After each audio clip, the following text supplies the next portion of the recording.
దేవునికి స్తోత్రం. దేవుని యొక్క వాక్యాన్ని మనం ధ్యానం చేద్దాం. ప్రకటన గ్రంథాన్ని మనము ధ్యానం చేద్దాం. కొన్ని విషయాలు మనము ఈ వాక్యం ద్వారా మనము నేర్చుకుని దేవుని యొక్క రాకడకు సిద్ధపడాలని ఒక ఆకాంక్షతో మనందరము కూడా ఈ వాక్యాన్ని మనం ధ్యానం చేద్దాం. పరిశుద్ధాత్మ దేవుడు మనకు సహాయం చేయనుగాక. భక్తుడైనటువంటి యోహాను గారు రాశారు ఈ ప్రకటన గ్రంథాన్ని. ఇది పద్మాసు ద్వీపములో రాయబడిన గ్రంథముగా ఈ ప్రకటన గ్రంథాన్ని చెప్పుకుంటారు. రమారమి దేవాతి దేవుడు ప్రతి ఒక్కరి విషయంలో కూడా ఈ ప్రకటన గ్రంథాన్ని ప్రతి ఒక్కరూ కూడా దీని శ్రద్ధగా చదవాలి, ధ్యానించాలి, అర్థం చేసుకోవాలి. చాలామంది ప్రకటన గ్రంథం చదవడానికి భయపడతారు. దీనిని వివరించడానికి కూడా చాలామంది భయపడుతూ ఉంటారు. దీన్ని అర్థం దీన్ని వినడానికి కూడా చాలామంది ఇష్టపడరు. ఏంటంటే ఇందులో శ్రమల గురించి, దేవుని రాకడ గురించి, రకరకాల పరిస్థితుల గురించి ఉంటాయి కాబట్టి భయపడుతూ ఉంటారు. నేను ఒక మాటను మీకు తెలియజేయాలని ఆశపడుతున్నాను. ఈ లోకములోను పాపములో ఉన్న వారికి దేవుని వాక్యము భయముగాను, అది ఎంతో కీడుగాను, ఒక ఇబ్బందిగాను కనిపిస్తుంది. కానీ దేవుని యందు భయభక్తులు కలిగిన బిడ్డలకి, ఆయన సన్నిధిలో మారుమనసు పొంది బాప్తిసం తీసుకుని సంపూర్ణ పరిశుద్ధులుగా మార్చబడిన ప్రతి ఒక్కరూ, దేవుని పరిశుద్ధాత్మను పొందుకున్న దేవుని బిడ్డలందరికీ కూడా ఈ ప్రకటన గ్రంథములో అనేకమైన విషయాలు తెలుసుకుని వారు ఇంకా దేవుళ్ళు బలపరచబడ్డానికి దేవుడు ఎంతగానో జ్ఞానాన్ని దాచి ఉంచాడు. ఈ జ్ఞానము రేపు జరగబోయే సంగతులన్నిటినీ కూడా ఈ ప్రకటన గ్రంథంలో ఆయన క్లుప్తముగా నిక్షిప్తముగా ఉంచారు. కాబట్టి ఈ వాక్యాన్ని మనందరము కూడా చదివి ధ్యానించి అర్థం చేసుకుని మనందరము దేవుని రాకడ సిద్ధపడాలని నేను కోరుకుంటున్నాను.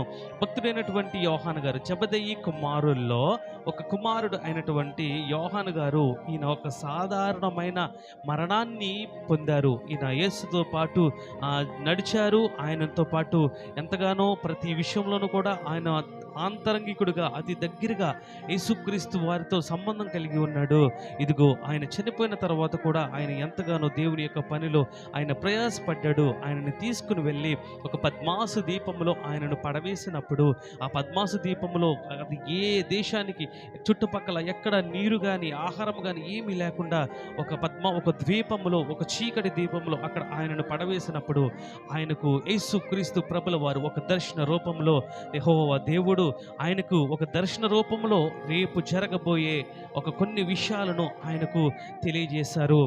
ఇది దేవుని యొక్క చిత్తము ఏమిటో, మానవుల యొక్క దేవుని ప్రణాళిక ఏంటో, రేపు ఈ జీవితము లేదా ఈ యుగము లేదా ఈ భూమి ఎలా నశించిపోతుందో, ఇది అంతటికీ ఏ విధమైన పరిస్థితులలో మానవులు ఉంటారో, ఏం జరుగుతుందో, ఏం జరగబోతుందో, భూత భవిష్యత్ వర్తమాన కాలాల్లో ఉన్నటువంటి పరిస్థితులన్నిటినీ కూడా ప్రతి ఒక్కరికి కూడా తెలియజేయబడాలని ఈ యోహాను గారి ద్వారా ఈ ప్రకటన గ్రంథాన్ని రాయించారు యేసుక్రీస్తు ప్రభుల వారు. ఆ వాక్యాన్ని, కొన్ని విషయాలు మనం ధ్యానం చేసి దేవుని వాక్యాన్ని మనం నేర్చుకోవడానికి ప్రయత్నం చేద్దాం. మొదటి అధ్యాయం 1వ వచనం. యేసుక్రీస్తు తన దాసులకు కనుపరచుటకు దేవుడు ఆయనకు అనుగ్రహించిన ప్రత్యక్షత. యేసుక్రీస్తు ప్రభుల వారంటండి తన దాసులకు కనుపరచుటకు, అంటే తన దాసులం ఎవరమో, ఆయన రక్తము ద్వారా కడగబడిన మనమే ఆయనకు దాసులము, ఆయన కుమారులము, ఆయన తోటి సహదాసులమైన మనల కొరకు కనుపరచుటకు దేవుడు ఆయనకు, అంటే ఎవరికండి? యోహాను గారికి అనుగ్రహించిన ప్రత్యక్షత. ఈ సంగతులు త్వరలో సంభవింపనయ్యున్నవి. ఇప్పుడు ఏ సంగతులు మనం మాట్లాడుకుంటామో, ఏ సంగతుల గురించి మనం ధ్యానం చేస్తున్నామో, ఆ సంగతులు అతి త్వరలో జరగబోతున్నాయి, సంభవింపనయ్యున్నాయి అని పరిశుద్ధాత్మ దేవుడు యోహాను గారి ద్వారా మనకు తెలియజేస్తున్నాడు. ఖచ్చితంగా ఈ వాక్యాలు మనము ఖచ్చితంగా ధ్యానించి అర్థం చేసుకుని మనము ఈ వాక్యానుసారంగా నడుచుకుంటే పరలోక రాజ్య వారసులుగా మనము మార్చబడతాము. ఏంటి ఆ వాక్యాలంటే, ఆయన తన దూత ద్వారా వర్తమానము పంపి తన దాసుడైన యోహానుకు వాటిని సూచించెను. అతడు దేవుని వాక్యమును గూర్చియు యేసుక్రీస్తు సాక్ష్యమును గూర్చియు తాను చూచినంత మట్టుకు, ఆమేన్, దేవదూత ద్వారా ఆయన ఏదైతే చూస్తున్నాడో, ఏదైతే దేవాతి దేవుడు ఆయన కళ్ళ ముందు ఒక దర్శనాన్ని ఆయన చూపిస్తున్నాడో, ఆ దర్శనం గురించి చెప్తున్నాడు. అతడు దేవుని వాక్యమును గూర్చి మొట్టమొదటిగా, యేసుక్రీస్తు సాక్ష్యమును గూర్చి రెండోదిగా, తాను చూచినదంత మట్టుకు, తను చూచిన మొత్తము బట్టి యోహాను గారు సాక్ష్యం ఇస్తున్నాడు. ఏమని చెప్పనా?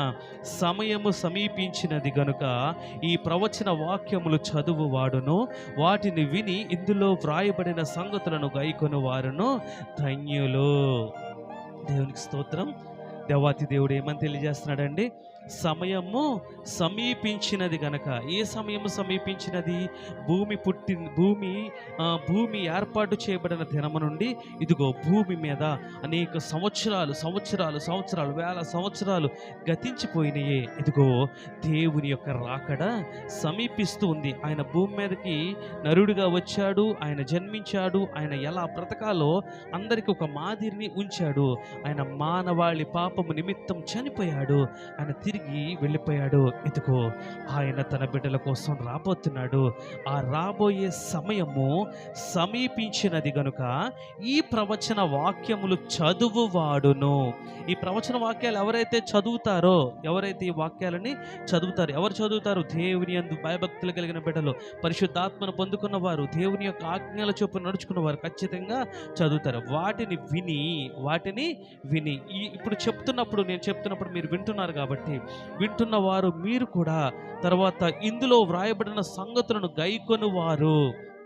ఈ వాక్యంలో, ఈ ప్రకటన గ్రంథంలో ఏ సంగతులు అయితే ఉన్నాయో ఆ సంగతులన్నిటినీ కూడా వినడమే కాదు, వాటిలన్నిటినీ గైకొనడం, వాటిని తెలుసుకోవడం, వాటిని అర్థం చేసుకున్న వాటిలన్నిటినీ కూడా ఆచరణలో పెట్టి దేవుని రాకడికి ఎవరైతే సిద్ధపడతారో వారందరూ కూడా ధన్యులు అని దేవుని వాక్యం సెలవిస్తుంది. దేవుని వాక్యము ఏదైతే సెలవిస్తుందో అది వట్టి మాట కాదు, అది దేవుని మాట.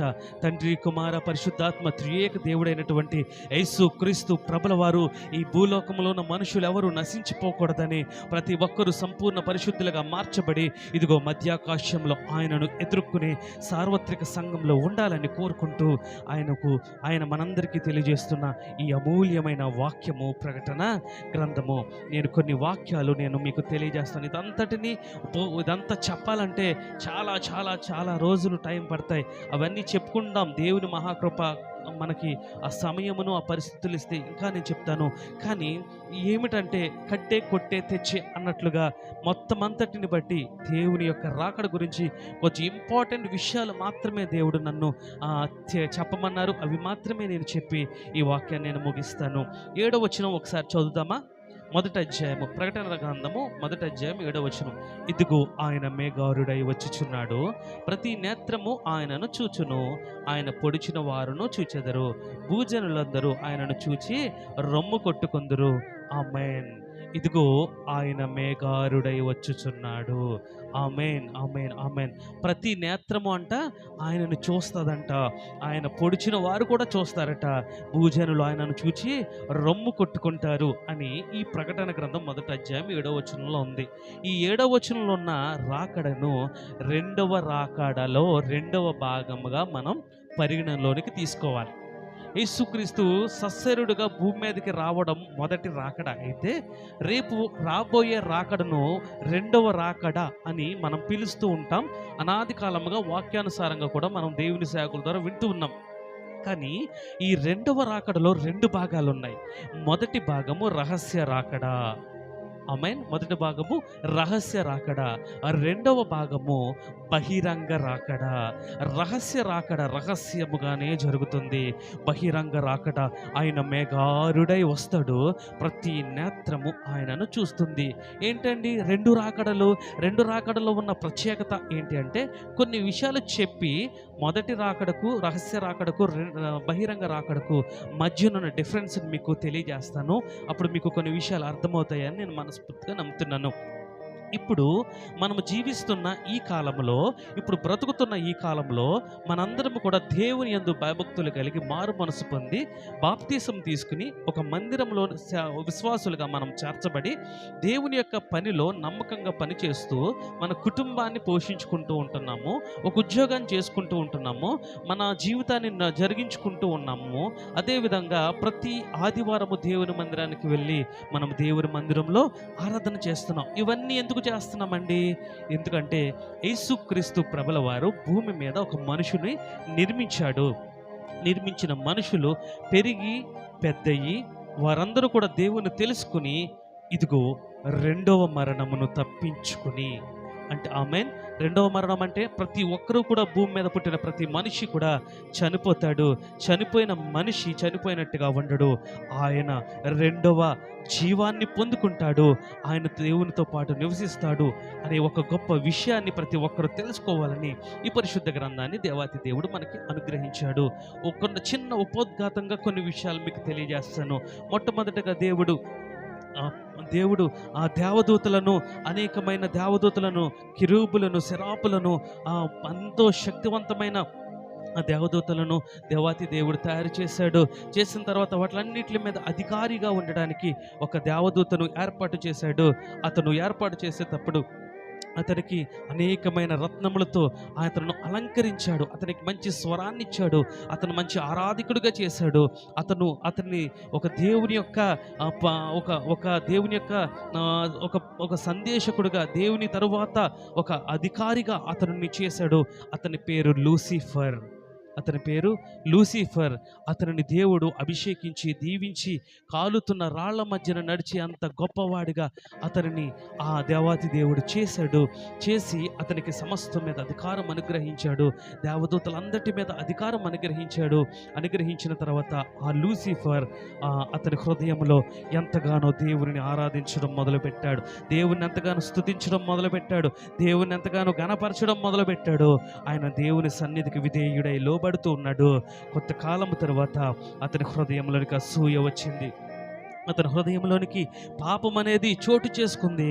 అతను ఏం చేశాడంటే దేవునికి విరోధముగా నిలబడటం ప్రారంభించాడు. దేవుని యొక్క సన్నిధిలో, దేవుని యొక్క సింహాసనం మీద అతను కూర్చోవాలని ఒక ఆశను అతని హృదయంలో, కుయుక్తి కలిగిన ఆశను పెంచుకున్నాడు. అతను పెంచుకోవడమే కాదు, అనేక మంది దేవదూతల దగ్గరికి వెళ్ళి, మీరు గనక నాకు సపోర్ట్గా ఉంటే, మీరు గనక నాకు సహకారులుగా ఉంటే, నేను దేవునికి విరోధముగా తిరుగుబాటు చేయాలనుకుంటున్నాను. మీరు నాతో ఉంటే మిమ్మల్ని దేవతలుగా, దేవుళ్ళుగా నేను చేస్తాను. మీకు కూడా అధికారం ఇస్తాను. మీరు సేవించడమే కాదు, మిమ్మలను సేవించేవారుగా, మిమ్మలను దేవుళ్ళుగా, దేవతలుగా చేస్తాను అని వారందరినీ మోసపరిచినప్పుడు కొంతమంది సాతానుగాడితో కలిసి దేవునికి విరోధముగా వారు తిరుగుబాటు చేసినప్పుడు వాడి అనుచరులంతటిని కూడా యేసు ప్రభు యెహోవా దేవుడు అప్పుడు ఆ ప్రదేశంలో నుంచి వాళ్ళను కిందకి నెట్టివేయడం జరిగింది. కిందకి నెట్టివేసిన తర్వాత ఇదిగో ఈ భూమి మీద అనేకమైన ఒక జీవము ఉండేది. ఈ భూమి మీద అనేకమైన మనుషులు ఉండేవారు అని కూడా భక్తులు తెలియజేస్తున్నారు. ఇక్కడ కొన్ని కోట్ల సంవత్సరాల క్రితం డైనోసార్స్, రకరకాల పెద్ద రకాల జీవులు, ఎగిరే పక్షులు, ఎగిరే పాములు కూడా ఉండేవి. రకరకాల జంతువులు, పక్షులతో, రకరకాల మనుషులతో ఈ భూమి నిండి ఉండేది. దీని మీదకి గెంటి వేసి దేవుడు ఏం చేశాడంటే ఈ భూమిని దీనితో పాటు దాడితో పాటు ఎదురు తిరిగిన ఆ దేవదూతలందరినీ కూడా పాతాళంలో బంధించి వీటంతటిని కూడా మొత్తం అంతటిని కూడా నాశనము చేసివేసి, మొత్తం అంతటిని కూడా తుత్తనీలుగా తీసివేసి ఈ భూమి అంతటిని ఆకారం లేకుండా ఆయన తొలగించి వేశాడు. అప్పుడు దేవాతి దేవుడు ఎంతగానో ఆ భూమి విషయమై కోపముతో దానిని నాశనం చేసివేసి మొత్తం అంతటిని కూడా ఏమీ లేకుండా మొత్తం నాశనం చేసేసాడు. నాశనం చేసిన తర్వాత ఆ సాతానుగాడు దేవుడితో అంటున్నాడు, ఇదిగో మాకు ఏమిటి ఈ పరిస్థితి, ఇదిగో నన్ను నాశనం చేసావని దేవుడి మీద కోపం పగ పెంచుకున్నాడు. ఆ తర్వాత కొన్ని కోట్ల సంవత్సరాల తర్వాత ఇదిగో మొట్టమొదటి ఈ భూమి మొదటి అధ్యాయం, ఆదికాండ గ్రంథం మొదటి అధ్యాయంలో ఉంటుంది, భూమి ఆదియందు దేవుడు భూమి ఆకాశములను సృజించిన, భూమి నిరాకారముగాను శూన్యముగాను ఉండెను అని దేవుని వాక్యంలో ఉంది. అసలు ఈ వాక్యాలన్నీ చెప్పాలంటే చాలా సమయం, చాలా రెఫరెన్స్లు మీకు చూపించాలి. అంత సమయం, అంత టైము లేదు. కానీ ఇవంతటి చూసినప్పుడు దేవుడు ఇది భూమి నిరాకారముగా శూన్యంగా ఉంది అని చూశాడు. యెషయా గ్రంథంలో ఉంటుంది, దేవుడు భూమిని నిరాకారముగా శూన్యంగా ఉండడానికి దానిని చేయలేదు. అది నివాస యోగ్యముగా ఉండడానికి మాత్రమే భూమిని చేశాడు అని దేవుని వాక్యం సెలవిస్తుంది. అది సాతానుగాడు తిరుగుబాటు వలన ఆ విధంగా నాశనం అయిపోయినప్పుడు దేవుడు వెలుగు కలగమని పలికాడు. భూమిని మరలా ఆయన పునరుద్ధరించాడు. ఆయన జలచారాలను వేశాడు. ఆయన భూమిని సేద్యపరిచాడు. మట్టితో ఆదామును అవ్వను చేశాడు. చేసిన తర్వాత ఈ సాతానుగాడు దేవునితో అంటున్నాడు, ఇదిగో దేవుని సింహాసనం అది దేవుని రాజ్యములో ఉండే భాగ్యాన్ని మాకు కాకుండా ఈ మట్టి మనుషులకు ఇదిగో నీ పోలిక చొప్పున చేసుకుంటున్నావు, వీళ్ళకి ఇస్తావా? వీళ్ళందరినీ నీకు విరోధముగా తిప్పి వీళ్ళందరినీ కూడా నేను పాడు చేసి వారు నీ రాజ్యాన్ని స్వతంత్రించుకోకుండా నేను చేస్తాను అన్నప్పుడు దేవునికి ఈ సాతానికి మధ్య జరిగిన ఈ సంఘర్షణలో దేవుడు తన బిడ్డల విషయమై ఎంతో ప్రేమను కలిగి ఎంతో వాత్సల్యత కలిగి ఆదామును చేశాడు, అవ్వను చేశాడు.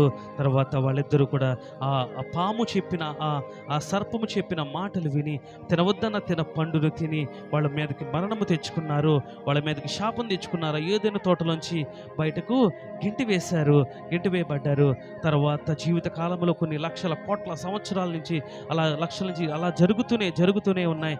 తర్వాత అనేక మంది మనుషులు ఆదాము అవ్వలకు పుట్టారు. ఆ తర్వాత కాలంలో మనుషులు పురుషులు వివాహాలు చేసుకున్నారు, వివాహాల నుంచి బిడ్డలు పుట్టారు. అలా జరుగుతున్నప్పుడు కొంతకాలము తర్వాత భూమి మీద పాపము విస్తరించిపోతున్న సందర్భంలో ధర్మశాస్త్రం అంతటిలో కూడా పాపము చేస్తే గనక ఒక ఎద్దును కానీ కోడెను కానీ మేకను కానీ గొర్రెను కానీ తీసుకొచ్చి దేవాలయంలో బలర్పించి వారి పాప క్షమాపణ పొందాలి.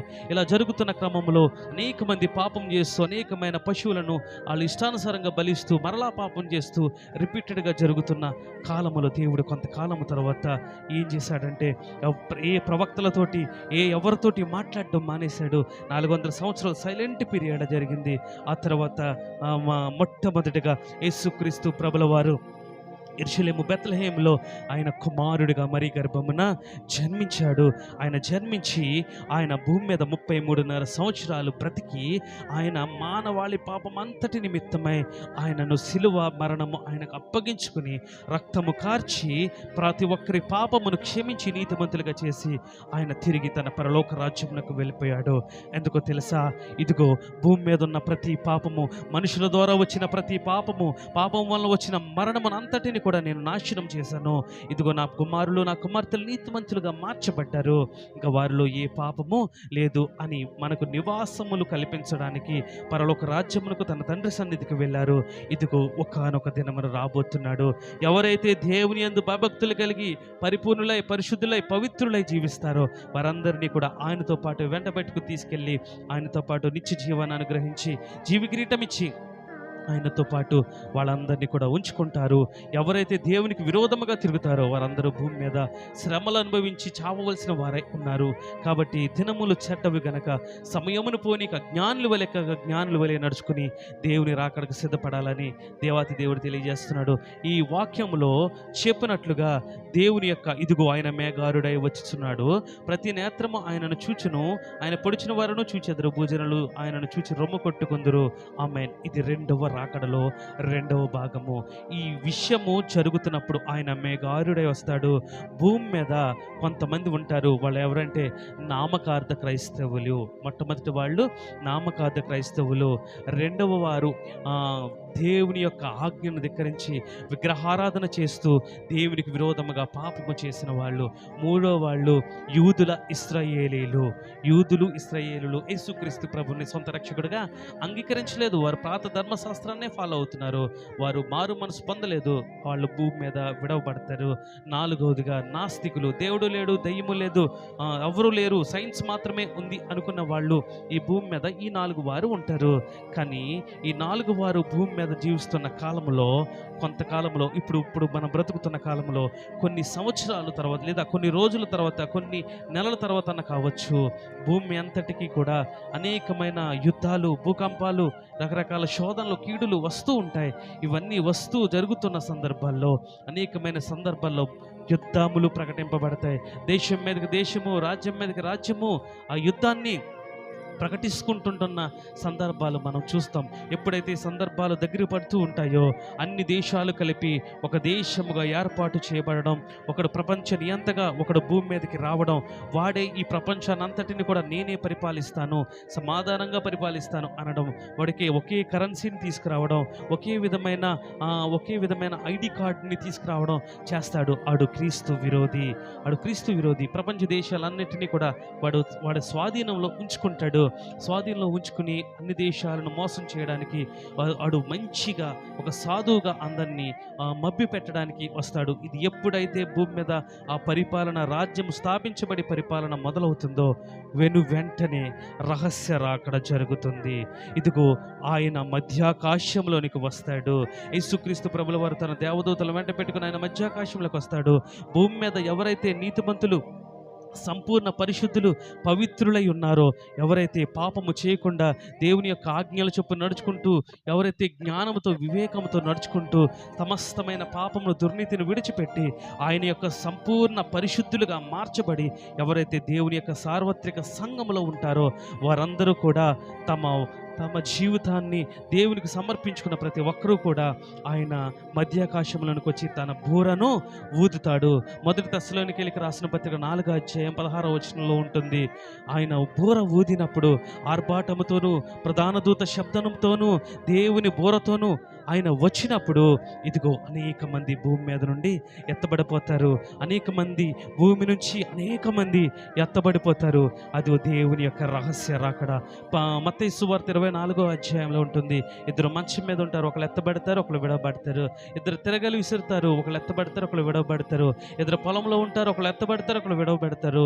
ఇద్దరు పని చేసుకుంటూ ఉంటారు, ఒకళ్ళు ఎత్తబడతారు, ఒకళ్ళు విడవబడతారు. అంటే అది రహస్య రాకడకు సాదృశ్యంగా ఉంది.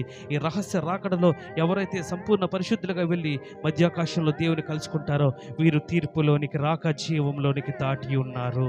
వీరి మీదకి ఏ విధమైన తీర్పు అనేది రాదు. వీరు సంపూర్ణ పరిశుద్ధుల జాబితాలో ఉంటారు. కాబట్టి మనందరం కూడా రహస్య రాకడలో ఎత్తబడే వారముగా ఉండాలని, ఆయన సార్వత్రిక సంఘంలో చేర్చబడే వారముగా ఉండాలని నేను కోరుకుంటున్నాను. ఆ రాకడలో మనం ఉండడానికి ప్రయత్నం చేద్దాం. ఈ రెండవ రాకడలో భూమి మీద విడవబడిన వారు ఆయన 7 సంవత్సరాలు శ్రమల పాలవ్వై ఉండవలసి ఉంటుంది. 7 సంవత్సరాలు భూమి మీద మా శ్రమలు, మొదటి 3.5 సంవత్సరాలు శ్రమలుంటే రెండవ 3.5 సంవత్సరాల కాలంలో మహాశ్రమలు ఉంటాయి.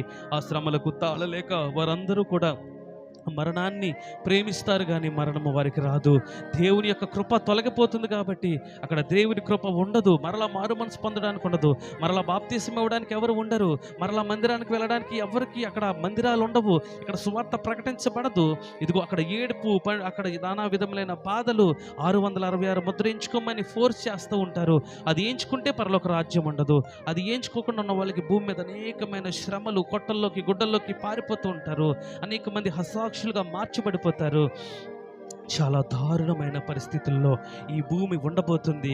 కాబట్టి రహస్య రాకడలో ఎత్తబడే వారంగా మీరు నేను ఉండాలని కోరుకుందాం. విడవబడిన వారి పరిస్థితి తర్వాత వారి రెండవ రాకడలో రెండవసారి వాళ్ళకి అవకాశం ఉంటుంది, కానీ హతసాక్షులు అయిపోవలసి వస్తుంది. దేవుడు ఉచితంగా కలిగించిన ఈ రక్షణను మనం నిర్లక్ష్యం చేస్తే తర్వాత మనం క్రయధనం మనము చెల్లించాల్సి వస్తుంది, మనం రక్తం కార్చాల్సి వస్తుంది, మన శరీరము నాశనం చేసుకోవాల్సి వస్తుంది. కాబట్టి దేవుడిచ్చిన రక్షణను మీరు నమ్మకంగా కాపాడుకోండి. ఆ 7 సంవత్సరాలు ముగిసిన తర్వాత హర్మగెద్దోను యుద్ధం జరగబోతుంది. హర్మగెద్దోను యుద్ధం తర్వాత 1000 ఏండ్ల పరిపాలన జరగబోతుంది. 1000 ఏండ్ల పరిపాలన తర్వాత ఆయన గోగు మాగోగు యుద్ధంలో సాతానుగాడి వాడి అనుచరులంతటిని కూడా నాశనం చేసి వారు ఒక నిత్య నరకాగ్నిలోనికి వాళ్ళని పంపివేస్తాడు. ఇంకా ఆ రెండవ రాకడలో కూడా హతసాక్షులు అవ్వకుండా, ఇంకా దేవుని తెలుసుకోకుండా, ఇంకా దేవుని సన్నిధిలో నమ్మకంగా ఉండకుండా, ఇంకా లోకంలో ఉండి 666 ముద్ర ఎంచుకున్న వారు, దేవునికి విరోధంగా తిరిగిన వారందరినీ కూడా ఆ నిత్య నరకాగ్ని గుండంలో సాతానుగాడితో యేసుక్రీస్తు ప్రభుల వారు పడవేసి దానిని మూత మూసి దానిని నాశనం చేస్తాడు. ఈ భూమి ఇక్కడ ఉండదు, ఆకాశము ఇక ఉండదు, మొత్తం అన్నీ లయమైపోతాయి. ఆయన నూతన ఆకాశాన్ని, నూతన భూమిని చేస్తారు.